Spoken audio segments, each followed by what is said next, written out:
Hello teachers, நேற்று 5 page பார்த்தோம். அதோட கண்டினியூஷன் தான் இது. நெக்ஸ்ட்டு பார்த்தீங்கன்னா ஒரு கொஸ்டின் தான். புஷ்பா 75 கிலோகிராம் 60 கிலோகிராம் எடையுள்ள 2 அரிசி மூட்டைகள் வாங்குகிறார். இம்மூட்டைகளில் உள்ள அரிசியை தனித்தனியாக சம எடையுள்ள பைகளில் நிரப்ப வேண்டும். அப்படின்னா ஒரு பையில் அதிகபட்சம் மேக்ஸிமம் எவ்வளவு எடை இருக்கலான்னு கேட்டிருக்காங்க. ஸோ இதை நம்ம எப்படி கண்டுபிடிப்போம்? நம்ம எத்தனை கிலோ பார்த்தீங்கன்னா 75ம் 60ம் கொடுத்துருக்காங்க. மேக்ஸிமம்னால எனது அதிகபட்சம்னு கேட்டால் நம்ம ஜிசிடி கிரேட்டஸ்ட் காமன் ஹெச்சிஎஃப் எடுப்போம். அப்போ எடுக்கப்போ உங்களுக்கு என்ன வரும்? உங்களுக்கு இது 5 டேபிளில் போகும், இது 3 டேபிளில் போகும். அப்போ ஹெச்சிஎஃப்னால் இதை மட்டும் தான் பார்ப்போம். அப்போ 5 15. அப்போ ஆன்சர் என்னது? 15 தான் ஆன்சர்.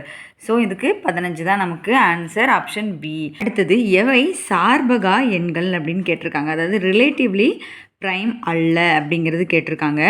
ஸோ இதுக்கு ஆன்சர் என்ன வரும் உங்களுக்கு? ரிலேட்டிவ்லி ப்ரைம்னால என்னது? 2 நம்பருமே உங்களுக்கு அந்த டேபிள்லேயும் வரணும், அதுக்கு அடுத்த டேபிள்லேயும் வரலாம். அதாவது இப்போ நீங்கள் பாருங்கள், இது ரெண்டுமே இது 3ல் தான் வரும், இது 7ல் தான் வரும். இது அப்படி கிடையாது, 7லேயும் வரும், அதே 7ல் இந்த 21ம் வரும். அப்போ இதுதான் என்னது? Relatively prime.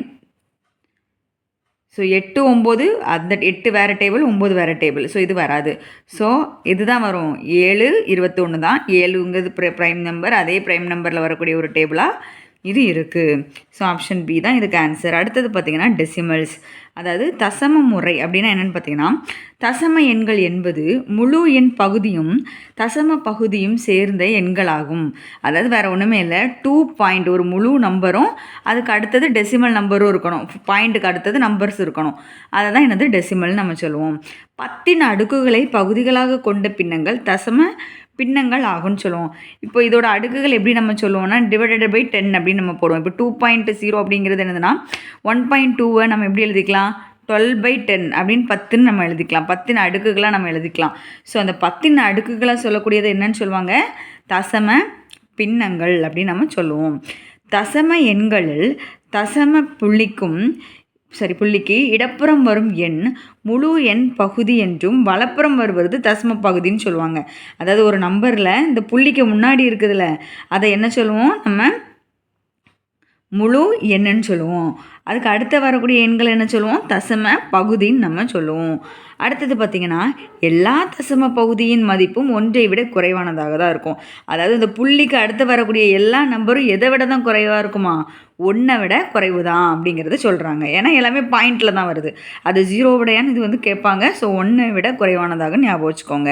அடுத்தது தசம எண்களை எண்கோட்டில் குறிக்க முடியும். ஆக்சுவலி நமக்கு 0.2 இப்படிலாம் பாயிண்டில் வருது, இதெல்லாம் எண்கோடு நம்ம வரைவோம்ல.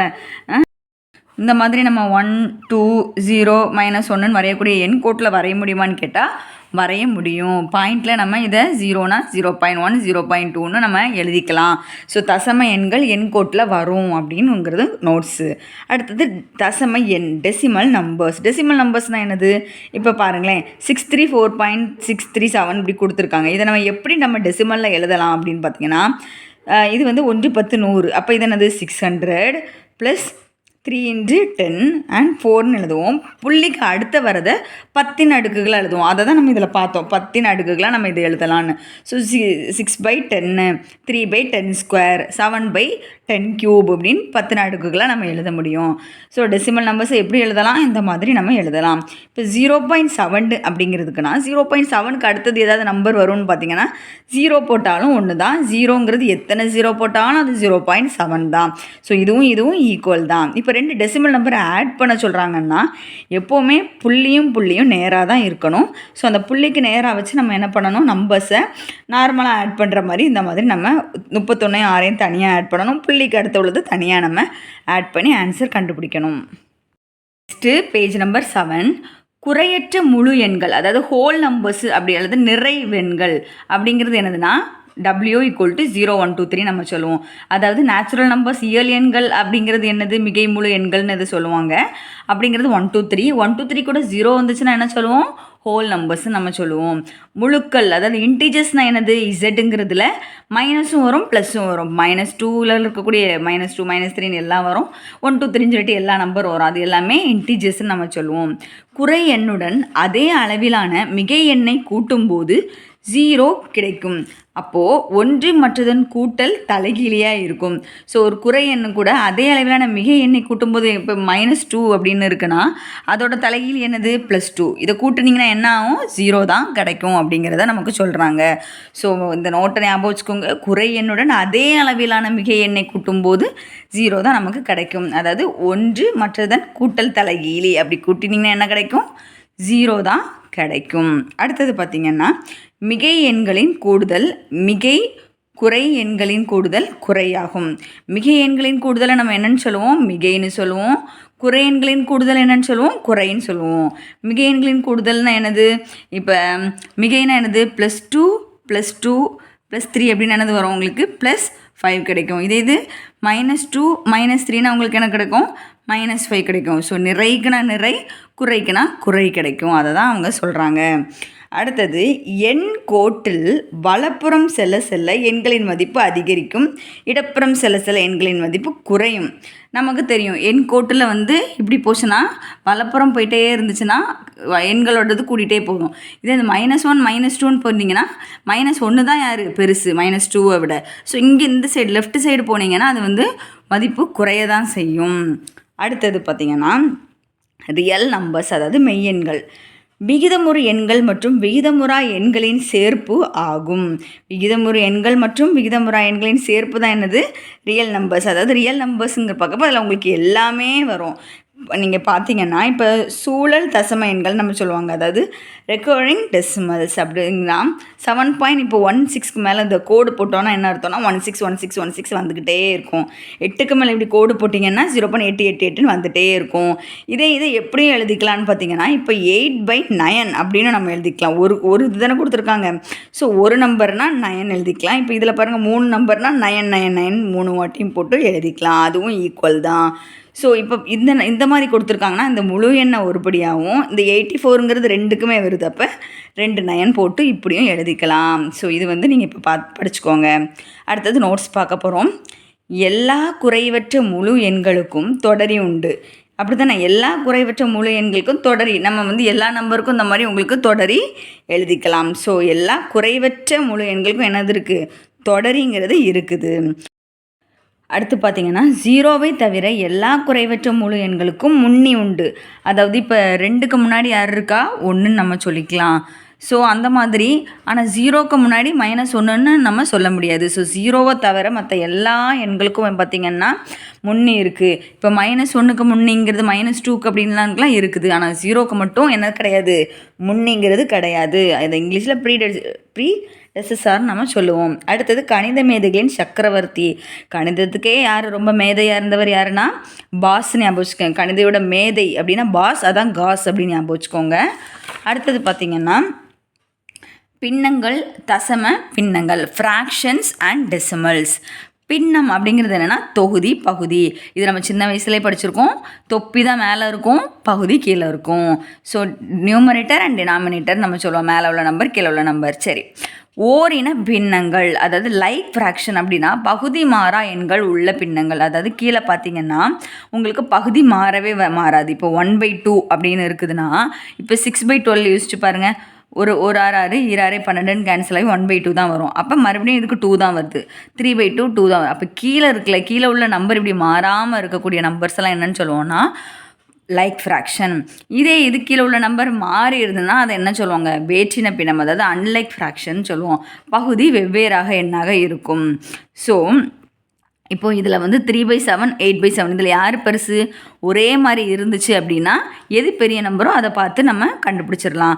ஒருவேளை கீழே ஒரே நம்பர் கொடுக்கலன்னா நீங்கள் என்ன பண்ணணும் எல்சிஎம் கண்டுபிடிச்சி ஒரே நம்பரை கீழே கொண்டு வந்ததுக்கப்புறம் மேலே எந்த நம்பர் பெருசோ அதுதான் பெரிய நம்பர் நீங்கள் முடிவு பண்ணணும். சமான பின்னங்கள் அப்படின்னா என்னென்னா ஒரே அளவே ஆர் மதிப்பை குறிக்கும். அதுதான் என்னது சமான பின்னங்கள். ஃபார் எக்ஸாம்பிள் இப்போ 2/3 அதுவும் 4/6 ஈக்குவல் தான். எப்படின்னு பாருங்கள், இது 2வது வாய்ப்பாட்டில் 2 போகும், இங்கே 2 6, அப்போ 2/3 தான் வரும். இதுவும் பாருங்கள் 2/3 தான் வரும். ஸோ இப்படி இந்த கேன்சல் பண்ண ஆன்சர் தான் வருது, 2/3 தான் வருது. இப்படி இது ரெண்டுமே ஈக்குவலாக எழுதக்கூடியதை என்ன சொல்லுவோம் சமான பின்னம் அப்படின்னு சொல்லுவோம். ஒரு பின்னத்தின் தொகுதி பகுதியை ஒரே எண்ணால் பெருக்கினாலும் வகுத்தாலும் சமான பின்னம் தான் கிடைக்குது. அதை தான் இதை சொல்லியிருக்காங்க. இதில் பாருங்களேன், மேலேயும் கீழே 2வது வாய்ப்பாடால் பெருக்கியிருக்காங்க. பெருக்கினதால என்ன கிடைக்குது? 4ம் 6ம் கிடைக்குது. ஸோ இது ரெண்டுமே ஈக்குவல் தான். ஸோ அந்த மாதிரி பெருக்கினாலும் சரி வகுத்தாலும் சரி ஒரே எண் கிடைக்கிறக்கூடியதை நம்ம என்னென்னு சொல்லுவோம்? சமான பின்னம் சொல்கிறோம். அடுத்தது சமான பின்னம் தான் கிடைக்கும் நம்ம ஒரே எண்ணால் பெருக்கணும்னா. ஓகே, வேற்றின பின்னங்களின் பகுதியை மீச்சியமாக கண்டுபிடித்து ஓரின பின்னங்களாக மாற்ற வேண்டும். நான் ஆல்ரெடி சொன்ன மாதிரி கீழே வேறு நம்பர் பகுதி இருந்துன்னா என்ன பண்ணணும்? நீங்கள் மீச்சியமை எல்சிஎம் கண்டுபிடிச்சி ஒரே நம்பர் கொண்டு வந்ததுக்கப்புறம் நீங்கள் நம்பர் வைஸ் அடுக்கி வச்சுக்கலாம். அதாவது எது சின்னதுலேருந்து பெருசு அப்படிலாம் அடுக்கி வச்சுக்கலாம் அப்படிங்கிறது அர்த்தம். தகு பின்னங்கள், அதாவது ப்ராப்பர் ஃப்ராக்ஷன்னா என்னென்னு பார்த்தீங்கன்னா, பகுதியை விட தொகுதி சிறியதாக இருக்கும். ப்ராப்பர்னா என்னென்னா, எப்போவுமே தொப்பி தான் நம்ம மண்டையை கம்பேர் பண்ணப்போ நம்மளை விட தொப்பி சின்னதாக தான் இருக்கும், அப்படி தானே? ஸோ இதை விட இது கண்டிப்பாக என்னதான் தான் இருக்கணும்? சின்னதாக தான் இருக்கணும். இம்ப்ராப்பர் அப்படின்னா ஒருவேளை பெரிய தொப்பியை வச்சுக்கிட்டு நம்ம குட்டியோண்டு இருந்தோன்னா அது தப்பு. ஸோ கீழே உள்ளது சின்னதாகவும் மேலே பெருசாக இருந்துச்சுன்னா அது என்னது? இம்ப்ராப்பர், தகாத பின்னம் அப்படின்னு அர்த்தம். அதான் பகுதியை விட தொகுதி பெருசாக இருக்கும். கலப்பு பின்னம்னா பார்த்தீங்கன்னா மிக்சடு ஃப்ராக்ஷன். இது நமக்கு தெரியும். இயல் எண் ப்ளஸ் தகு பின்னம் வரும். அதாவது ஒரு முழு எண் வரும், அடுத்தது ஒரு 1/3 இந்த மாதிரி எழுதக்கூடியது கலப்பு பின்னம்னு சொல்லுவோம். இது நீங்கள் எப்படி பண்ணுவீங்க? இது ரெண்டையும் மல்டிபிள் பண்ணுவீங்க. 12, இதை கூட்டுவீங்க, இதை பெருக்குவீங்க, இதை கூட்டுவீங்க, கூட்டி எழுதுறது தான் கலப்பு பின்னம்.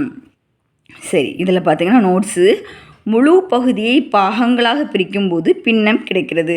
ஒரு முழு நம்பரை பாகங்களாக நம்ம பிரிக்கிறதால கிடைக்கக்கூடியது தான் என்னது? பின்னம். அடுத்தது எல்லா முழு எண்களும் தசம எண்கள் ஆகும். எல்லா நம்பர் பாருங்கள், 1, 2, 3, 4 எல்லாமே டெசிமல் நம்பரான்னு கேட்காங்கன்னா ஆமாம். ஏன்னா 8 எப்படி எழுதிக்கலாம்? 8.0 நம்ம எழுதிக்கலாம். ஸோ இது முழு நம்பர், இதில் புள்ளி வச்ச எண்ணெலாம் வராதுன்னு நம்ம சொல்ல முடியாது. இதுவும் தசம எண்ணு தான், ஒரு முழு நம்பரும். காலே அரைக்கால் அப்படின்னு எழுதுனா கால் ப்ளஸ் இந்த அரை கால் அப்படிங்கிறது எப்படி எழுதிக்கலாம்? கால்னா 1/4, அரைக்கால்னா அரை, அடுத்தது ஒரு கால். ஸோ 1/4 = 3/8ன்னு நம்ம எழுதிக்கலாம். Next page number 9. அரையே அரைக்கால். அரைனா என்னது? அரை, அரையோட கால். ஸோ 1/2னா 4 2 8 வரும். ஸோ எல்சிஎம் எடுத்து கூட்டுனீங்கன்னா என்னது வரும்? 5/8 வரும். இதில் 2இன் கூட்டல் தலைகீழி என்னது? கூட்டல் தலைகீழினா -2, பெருக்கல் தலைகீழினா டிவிஷன் எழுதணும், 1/2ன்னு நம்ம எழுதணும். கூட்டல் தலைகீழினா அந்த நம்பருக்கு மைனஸ் போட்டால் போதும். பெருக்கல்னா என்னது?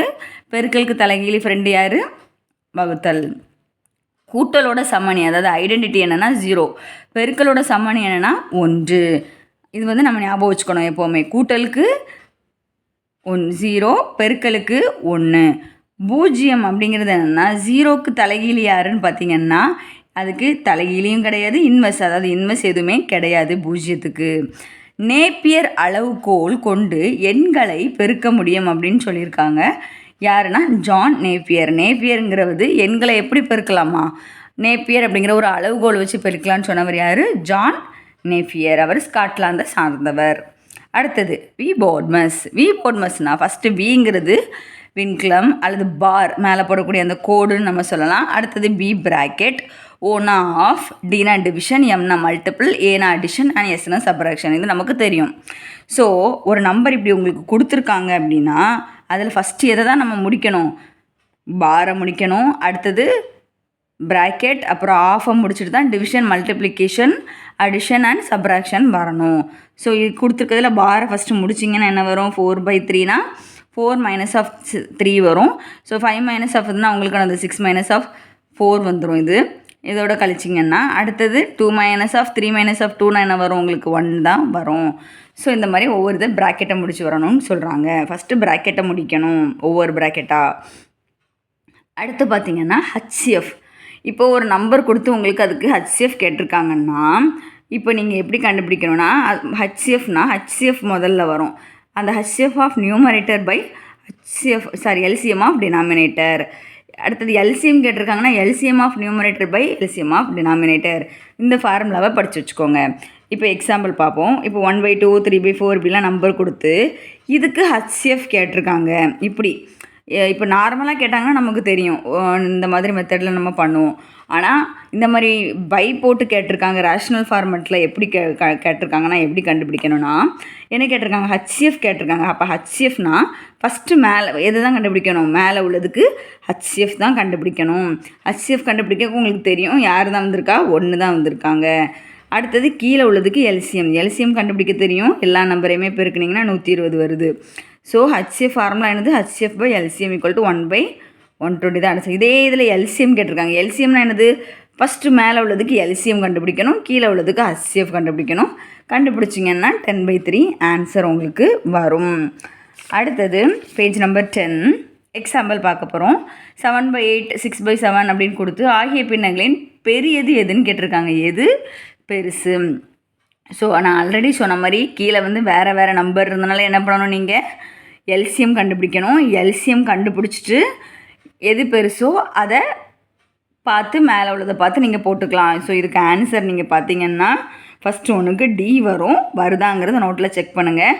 நான் லைவில் ஒரு நாள் வரப்போ இது எல்லா சமமே ஒரு நாள் சால்வ் பண்ணி காமிக்கிறேன். அடுத்தது பார்த்திங்கன்னா ஏறு வரிசையில் எழுதணும். அசெண்டிங் ஆர்டரில் உள்ள பின்னங்கள் எழுத சொல்லி கேட்டிருக்காங்க. ஸோ ஏறு வரிசையில் உள்ள ஆர்டர்கள்லாம் என்னது, 5/7 7/8 9/11 அப்படி கொடுத்துருக்காங்க. இதில் வந்து அசெண்டிங் ஆர்டரில் எது கரெக்டாக இருக்குது அப்படின்னு கேட்டிருக்காங்க. இதுக்கும் அதே தான். நீங்கள் கீழே உள்ளதுக்கு எல்சிஎம் கண்டுபிடிச்சி எது நேரில் வருமோ அதை மாதிரி ஆர்டர் வைஸ் எழுதி செக் பண்ணி நம்ம பார்க்கணும். அடுத்தது இறங்கு வரிசைக்கும் அதே தான். கீழேயும் எல்சிஎம் கண்டுபிடிச்சி ஒவ்வொரு நம்பருக்கு எது வருங்கிறது பார்க்கணும். அடுத்தது பின்வரும் ஒன்றில் 7/13 and 4/5 ஆகிய இரு பின்னங்களுக்கும் இடையே அமையாதது எதுன்னு கேட்டிருக்காங்க. ஸோ ஒரு 2 நம்பர் கொடுத்து இது ரெண்டுக்குமே இடையில எது வராது அப்படிங்கிறது நமக்கு கண்டுபிடிக்க கேட்டிருக்காங்க. 7/13 நீங்கள் டிவைட் பண்ணப்போ உங்களுக்கு என்ன வருது, 0.53 வருது. 4/5 நீங்கள் டிவைட் பண்ணிங்கன்னா 0.8 வருது. ஸோ இந்த ரெண்டுக்கு இடையில எதெல்லாம் வருதுன்னு பார்க்கப்போ ஃபஸ்ட்டு என்ன கொடுத்துருக்காங்க, ஆப்ஷன் 1/2. 1/2னா நமக்கு தெரியும் 0.5 தான் உங்களுக்கு கேன்சல் பண்ணால் வரும். அப்போ ஃபஸ்ட்லேயே உங்களுக்கு வந்துடுது என்னது, 0.53க்கு உள்ளே தான் வரும். அப்போ 0.53க்குள்ளே இது வருமா, 0.5ங்கிறது இதுக்கு வெளியில் இங்கே தான் வரும். ஸோ ஃபஸ்ட் ஆன்சர் இதுக்கு 1/2ங்கிறது ஃபஸ்ட்லேயே நம்ம கண்டுபிடிச்சிடலாம். அடுத்தது 9999 என்ற எண்ணின் தொடரி யாது அப்படிங்கிறது கேட்டிருக்காங்க. ஸோ தொடரினா என்னது, இதுக்கு பக்கத்தில் உள்ள நம்பர், அதாவது நம்ம பார்த்தோம்ல முன்னி தொடரி. முன்னினா என்னது, இதிலே பார்த்தோம். இதோ நம்ம பார்த்தோம்ல எல்லா குறைவற்ற முழு எண்களுக்கும் தொடரி அப்படிங்கிறது என்னதுன்னா சசசார் நம்ம சொல்லுவோம். அதாவது என்னென்னா அடுத்த நம்பர் 1னா அதுக்கு அடுத்த நம்பர், 2னா 2 அடுத்த நம்பர், 3 அப்படிங்கிறது நம்ம அடுத்த நம்பரை ரவுண்ட் ஆஃப் பண்ணி சொல்லலாம். 0க்கு மட்டும்தான் என்னது முன்னிக்கு வந்து கிடையாதுன்னு நம்ம பார்த்தோம். அதே தான் இதுக்கு. இப்போ 9999க்கு அடுத்தது என்னது, என்ன வரும், அடுத்த நம்பர் இஸ் ஆட் பண்ணி வரக்கூடிய நம்பர், கூட வரக்கூடிய நம்பர் இஸ் ரவுண்ட் ஆஃப் பண்ணி எழுதுனா இதுதான். ஸோ இதுதான் அதோட தொடரி. அடுத்து பார்த்திங்கன்னா 39000 என்ற எண்ணின் முன்னி கேட்டிருக்காங்க. இப்போ முன்னினா ஒரு நம்பரை மைனஸ் பண்ணணும், இங்கேனா ஒரு நம்பரை கூட்டணும், இங்கே ஒரு நம்பரை மைனஸ் பண்ணணும். ஒரு நம்பரை நீங்கள் மைனஸ் பண்ணிங்கன்னா என்ன வரும் உங்களுக்கு, கண்டிப்பாக இதுலேருந்து கழிச்சிங்கன்னா 38999 தான் உங்களுக்கு. ஒரு 1 கழிச்சிங்கன்னா இது வரும். அடுத்தது இதை ஆட் பண்ண சொல்லி கேட்டிருக்காங்க. ஆட் பண்ணணும்னா கீழே என்ன பார்க்கணும், எல்லா நம்பரும் ஈக்குவலாக இருக்கான்னு பார்க்கணும். எல்லாமே ஈக்குவலாக தான் இருக்குது. அப்போ 1 + 2 + 5 + 3 11/7 தான் ஆன்சர். மிக்சடில் நான் இந்த மாதிரி எழுதியிருக்கேன். அது வந்து ஆப்ஷனை பொறுத்து தான் இருக்குது. இப்போ இதில் பாருங்கள் 3யும் 9ம் கொடுத்துருக்காங்க. அப்போ இதுக்கு என்ன பண்ணணும், நம்ம எல்சிஎம் எடுக்கணும். 3க்கும் 9க்கும் எல்சிஎம் எடுத்தால் நமக்கு என்ன ஆன்சர் வரும் உங்களுக்கு, 3 1 3 3 3 3 7 3 9 தான் உங்களுக்கு எல்சிஎம். அப்போ கீழே 9 வரணும். இங்கே 9 வரணும்னா மேலே கீழே 3ஆல் பெருக்கி 9 கொண்டு வந்து ஆட் பண்ணுறீங்க. ஸோ 11/9 தான் ஆன்சர். கழிக்கிறதுனா கீழே ஒரே நம்பர் இருக்கான்னு பார்க்குறோம், ஒரே நம்பர், அப்போ டைரெக்டாக கழித்து எழுதிடலாம். இங்கே வேறு நம்பர், அப்போ எல்சிஎம் எடுக்கணும். எல்சிஎம் எடுத்துகிட்டு கழித்து எழுதணும். பெருக்கிறதுக்கு பார்க்கவே வேண்டாம், டைரெக்டாக 1 5 5 25 இது வந்து 3ல் கேன்சல் ஆகும். ஜொலிஸ் பார்த்து டைரெக்டாகவே நம்ம எழுதிடலாம். அடுத்தது பார்த்திங்கன்னா மிக்சடு ஃப்ராக்ஷன் கொடுத்து டிவைட் பண்ண சொல்லியிருக்காங்க. டிவிஷனும் நமக்கு ஆல்ரெடி தெரிஞ்சது தான். 2/1/3 ÷ 21/15ங்கிறது நம்ம எப்படி எழுதுவோம், நம்ம 2 6 6 7/3 × 21/15. அதை எப்படி எழுதலாம், நம்ம 7/3 இதோட ஃப்ரெண்டு யார், டிவிஷனுக்கு ஃப்ரெண்டு பெருக்கல். அப்போ இதை தலைகீழ் எழுதினா போதும். 15/21. ஸோ 1 7 கேன்சல் பண்ண தெரியும். 21 வரும். 5 15, 5/3 தான் இதுக்கு ஆன்சர். ஸோ இன்றைக்கி 10வது பேஜ் வரை முடிச்சிட்டோம். அடுத்த 5 பேஜ் அடுத்ததில் கண்டினியூ பண்ணலாம். மேக்ஸ்க்கான ஃபுல் நோட்ஸ் உங்களுக்கு வந்துடும். கண்டிப்பாக சப்ஸ்கிரைப் பண்ணி எல்லா நோட்ஸுமே எழுதி வச்சு படிங்க. கண்டிப்பாக பாஸ் ஆகலாம், எல்லாரும் டீச்சர் ஆகலாம். All the best. தேங்க்யூ.